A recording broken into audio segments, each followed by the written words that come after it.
Have you ever tried to earn God's favor and felt like you fell short? If so, this video is for you.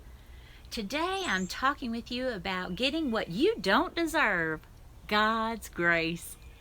Hello, I'm your Christian coach, Jo Heather Dodson. I recently shared that grace is my word of the year. In honor of that, a beautiful friend of mine brought me this gorgeous t-shirt, Grace.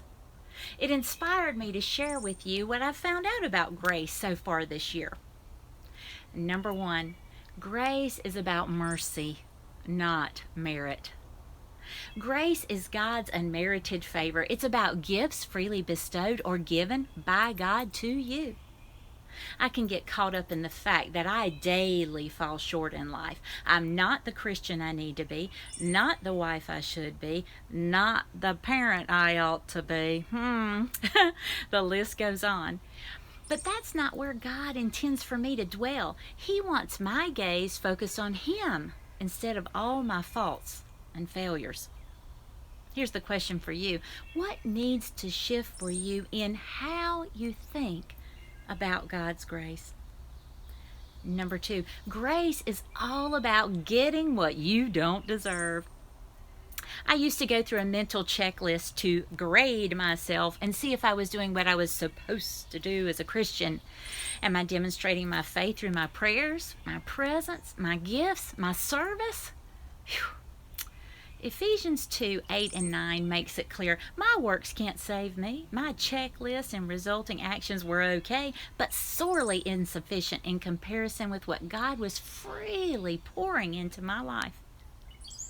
How are you still trying to earn what you've already been given?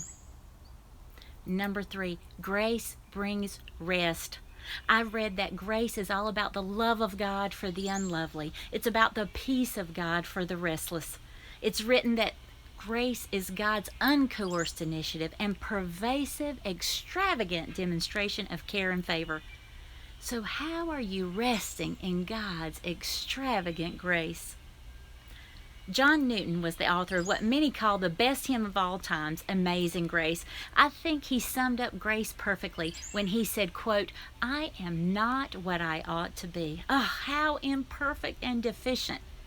Yet though I'm not what I ought to be, nor what I wish to be, nor what I hope to be, I can truly say I'm not what I once was. By the grace of God, I am what I am. Thanks for joining me today and taking time to think on God's grace. It means so much to me when you react to my videos and share them with your friends and family. If you want to know what coaching is like with me, visit yourchristiancoach.net. I'll see you next Tuesday as we chat more about points to ponder.